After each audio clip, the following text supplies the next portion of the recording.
32 male, wife Fiona 30F and I have been married 5 years and started exploring kink and E&M a couple of years ago. We got really into shibari and have done some full suspensions as my skill level has increased. We have some CNC and light sensation play and flogging, but I have never been comfortable with impact play or more extreme pain play. Fiona met Tim 40 male, at a kink event and they started doing scenes together. At first it was non-sexual, but that changed over time. Tim did things I couldn't and Fiona enjoyed the new experiences and they see each other once a week.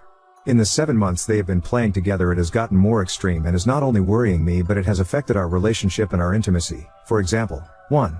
We made plans to go to a kink convention in another city, hotel, pre-registered for a pricey shibari class.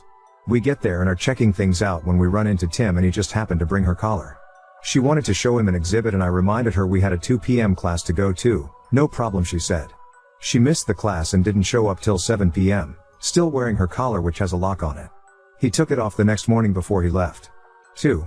The two of us were invited to a pool party and I asked if she could refrain from getting marked up before the party. The Thursday before the party she came home with her breasts and legs heavily bruised. No way a swimsuit could hide those marks. We ended up not going after some heated words. 3. In June, the day after she came back from his house we were cuddling and I tried to finger her on the couch and she was spotting blood and extremely tender. She ended up at the doctor and she had 2 small vaginal tears and a larger one deeper inside that almost needed sutures. The doctor said no sex for 4 weeks and if the bleeding didn't stop they would have to suture it. This caused a major fight when I said she needed to not see Tim for at least 4 weeks or until she healed completely. It was closer to 5 before we could have sex again. Final straw was 2 weeks ago. We had a Vegas getaway planned complete with show tickets to one of her favorite artists. Once again I asked she not have a bunch of bruises before the trip and be able to have some intimate time while we were gone. I don't know if they did it on purpose but she had several marks that would be visible on the trip. I told her the day before the trip I had reached the breaking point and something had to change. I told her I was going to Vegas alone since she had ignored my request. She was mad but didn't argue much and I blocked her number during the trip. In June I put my foot down when she wanted to wear her day collar on one of our date nights. I ended up telling her if she wore it around me I would cut it into little pieces. We have had several discussions about boundaries and how unhappy I've been since at least 3 days a week she doesn't want intimacy due to her sessions with Tim. She has argued that it is all consensual and she enjoys the sessions so much. I have asked that she limit their sessions to every other week and that we see a counselor to work through our/my issues but she refuses to consider it. We never had a veto agreement in our relationship but I am thinking using a veto on Tim. Some friends of mine have discouraged me from giving her an ultimatum like that. I guess I could phrase it like I can't be in a relationship where my feelings and needs are ignored like this either way. As much as it would hurt I can't live this way anymore. If it means splitting up then I am at that point. I know if I draw a line in the sand I have to be prepared to follow through. I just had a talk with my lawyer this morning to go over my options and get a roadmap if I decide this is my only option. I love my wife but this is just tearing me apart. I hope she feels the same and we can fix this. FYI, I have another partner I see 2 to 3 times a month so this isn't a one-sided arrangement. Formatting on my iPad blows. I will clean it up when I get home. Update 1. Fiona and I had a long talk tonight. She sat and heard me out for the most part. I tried to make it about how I was feeling and what I felt was missing in our relationship. Fiona actually apologized and said she was still very much in love with me and cared a lot about our marriage and would make an effort to be more mindful of my needs and feelings. But, said she would not allow me to dictate the terms of her relationship with Tim as it is also very important to her. I said I couldn't see the two relationships being compatible, especially from my point of view. Things went downhill from there. I finally said we needed to separate for a while until we could figure out if we wanted to work on saving the marriage or simply call it quits. I suggested she go stay with a friend or relative while we thought this out. Her response was to call my bluff, saying she wasn't going to let me manipulate her into giving in to my demands. She wasn't leaving and said I had no intention of divorcing her. I told her I had already spoken with an attorney and was deadly serious, which she called BS on. She grabbed some things and went into the guest room and shut the door. Crap will hit the fan tomorrow as I am following instructions from my lawyer. I transferred the money from the checking account into a different account and then called the debit and credit cards in as lost and had them issue new cards with new account numbers. They said it would take 6 to 8 business days for our new cards to arrive. I also changed all the passwords on our accounts. Tomorrow I plan to get a storage unit and start moving some of my things out of the apartment. And of course, call the lawyer and give the green light to have Fiona served. She doesn't carry much cash so I should be getting a call early tomorrow after she leaves. I'll be leaving before she does for work tomorrow so I will miss her reaction if she decides to wear her day collar, which is in 3 pieces now. Update 2. Brief recap. My wife of 5 years got into her first BDSM relationship with heavy impact play, something I wasn't comfortable doing, and loved it but it got out of hand and began to bleed over into our relationship. None of my requests or boundaries were listened to and there were several major red flags events that finally became too much for me. Earlier this week we had a long discussion where she heard my concerns and acted like she wanted to try and make things better, but in almost the same breath said that her relationship with Tim, her dom, was equally important and she wouldn't let me dictate terms of their relationship. I said I felt the two relationships were not compatible and we should separate for a while to figure out if we wanted to work on saving our marriage or simply call it quits. Her response was to call my bluff in her words and she wasn't going to let me manipulate her into giving in to my demands. She said she wasn't leaving and I had no intention of divorcing her. I told her I was deadly serious and had already talked with a lawyer, which she called BS on. She grabbed some things and shut herself up in the guest room. I reported all our cards as lost and had them frozen and requested cards with new numbers. I also changed the passwords on all our accounts and moved our checking balance to a savings account. There was a substantial amount in the account that I wanted to preserve in case she decided to do something rash. I gave the lawyer a green light to have her served. I also rented a storage unit and moved a lot of my valuables and keepsakes just in case. I had already pulled about $2,000 in cash out to get by until the new cards arrived in about 7 business days. I also took a pair of snips to her day collar and cut it into 3 pieces. She called me from Starbucks asking why none of her cards were working the next morning and I told her what I had done. She said we needed to talk when she got home and I said we had already had a talk but wasn't listening to me. When she got home she saw her day collar sitting on the dining room table in pieces and started going off on me. I let her vent and when she asked if I had anything to say I told her I was tired of having it shoved in my face all the time. While I was telling her off she noticed several things missing around the apartment and I said I had put them in safekeeping for now. I told her she needed to set up a checking account and get her paychecks direct deposit routed there and once she had it set up then I would transfer money from our joint account. She asked what was she supposed to live on till that happened and I said you can ask Tim for a loan since he is your new primary now. Then I said if you need some cash I can give you enough to get by until you get things changed over. I said she wasn't going to run up any more debt on the credit cards and she should apply for one if she thought she couldn't live without one. I said my lawyer said you should get served on Friday and you should look into getting someone to represent you. She grabbed her purse and said you're insane, I can't be here right now and headed towards the door. She stopped halfway and turned around and said she needed gas money. I handed her $100 and she stormed out. She came back in about an hour and said I couldn't do this and we needed to talk. I went through all the red flags again that I had listed in the first post and said I wouldn't live like this anymore. She doesn't want to separate or get a divorce and now wants to get marriage counseling. I said I would do counseling if she stopped seeing Tim until things were settled. She blew up and said I didn't get to make that call and I agreed and said that was her call but I wouldn't entertain counseling while she was still seeing Tim. Thursdays are their normal play night, tonight, and she wanted to go talk with him in person first if she was going to pause their relationship. I put my foot down and said she could do that over the phone and if she went over to his house to go ahead and pack her bags and just stay there. I said if she showed up with a new bruise then we were done, no second chances. We have an appointment with a counselor next week, he is kink friendly and came recommended from several people. I told her counseling doesn't change the divorce decision, and if we are to cohabituate and try to rebuild something I needed to be legally free to walk away if things go bad again. She didn't like this and argued we could maybe work that out in our counseling session. Sorry for the long read, I will see if she is committed to what she says she will do, but it seems like she is only 80% on board and keeps waffling on the details. Maybe when she gets served she will make up her mind. Either way I am staying the course on the divorce, no matter what direction things go.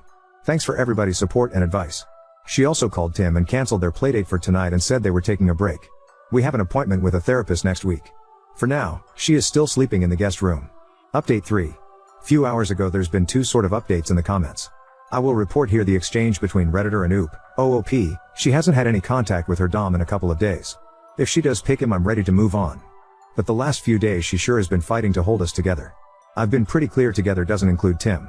Redditor, did she receive the divorce papers? What was her reaction? She thought you were bluffing. Wondering how she reacted when she actually had the documents in her hand if it finally hit home? Also curious what Tim's reaction is to all this. Is he genuinely upset that he caused this rift or is he so self-absorbed that he doesn't give a shit as long as he has a sub to punish?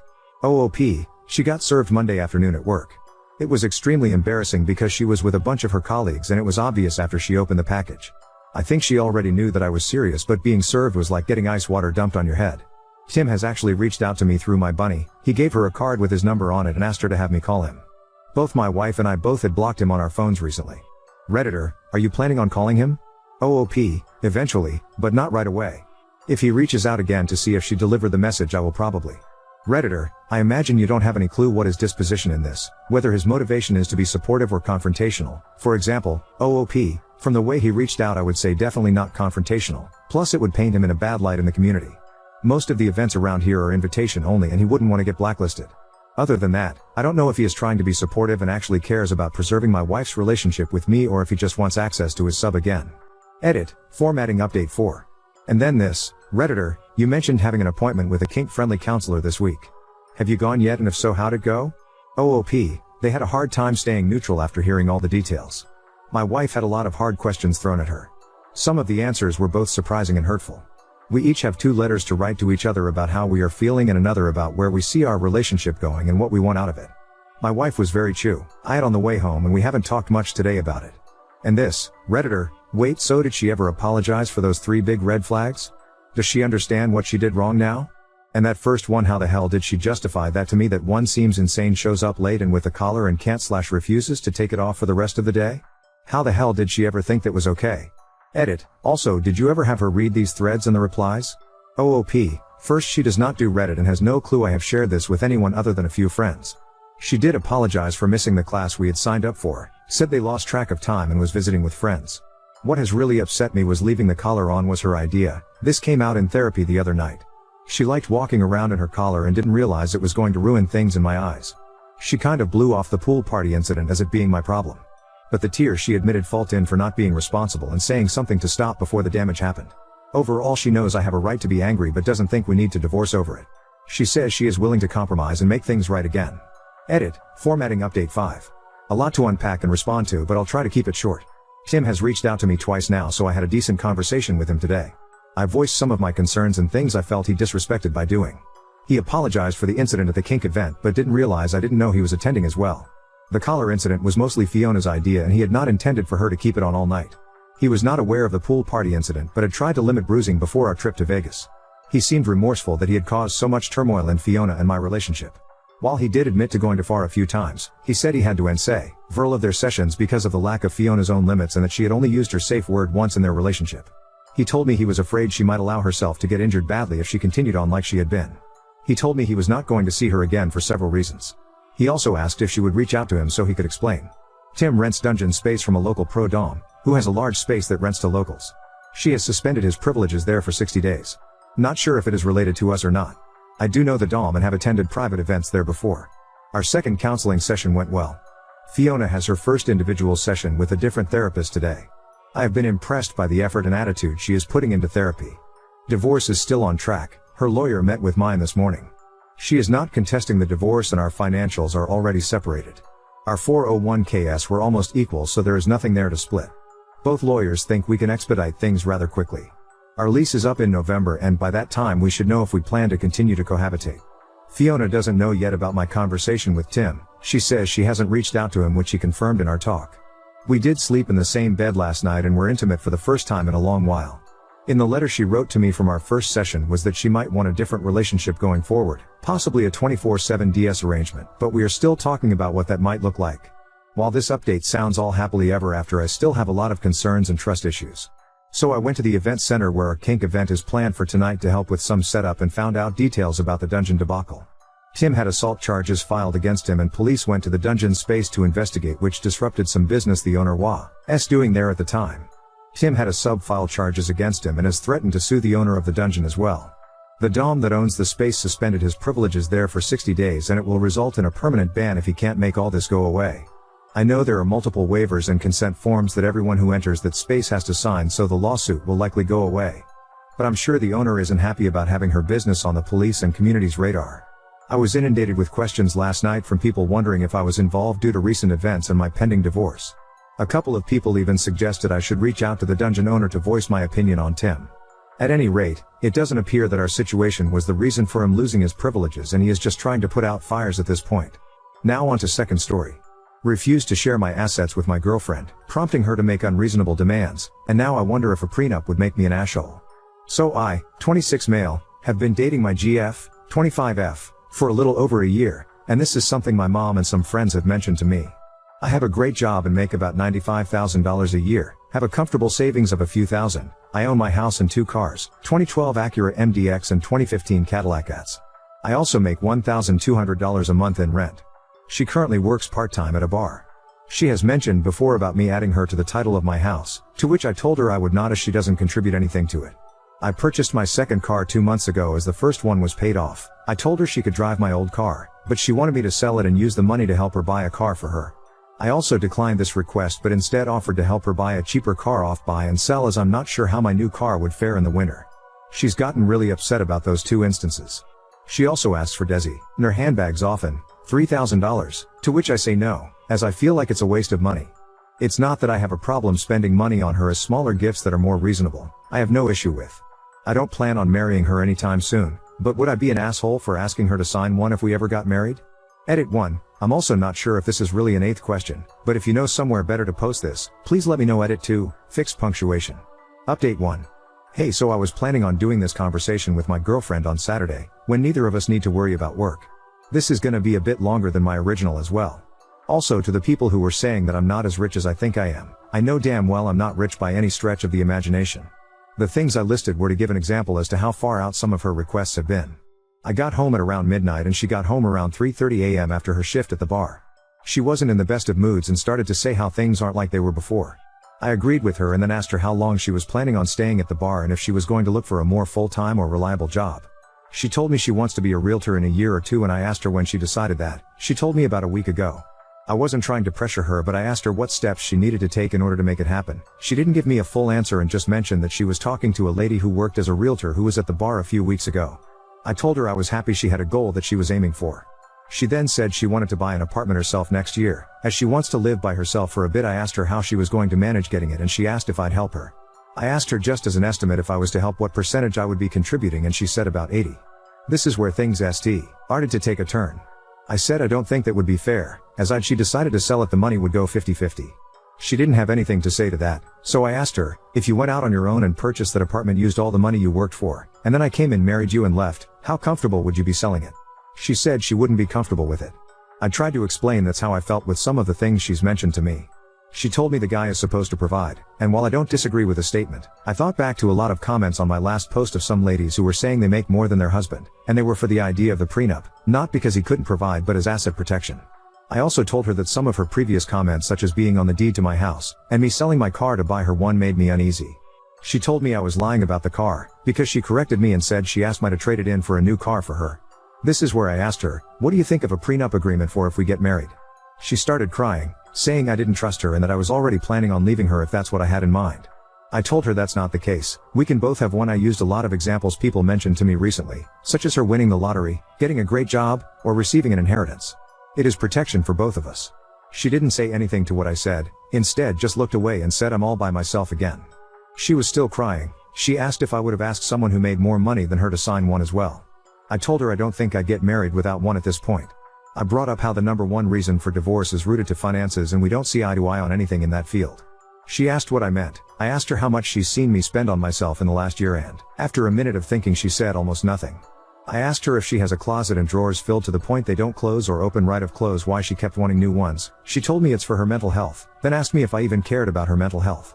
I told her I did immensely, as I hate seeing her sad, but also told her that spending money to try and make yourself happy is a temporary fix and it will be a repeating cycle. This was close to 6:30 a.m. and she told me that I should get some rest before work, as I leave at 1 to drive to work.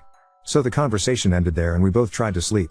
I left out one topic from our conversation that was prevalent in my previous post about intimacy. We did discuss it though. We talked more after I woke up around 9 Saturday. I'll bring grabbing my stuff from her place and we'll be going our separate ways. Thanks to everyone's opinion who commented on my previous post. I know I might not have handled the situation perfectly, but this conversation with her was probably the hardest talk I've ever had to have.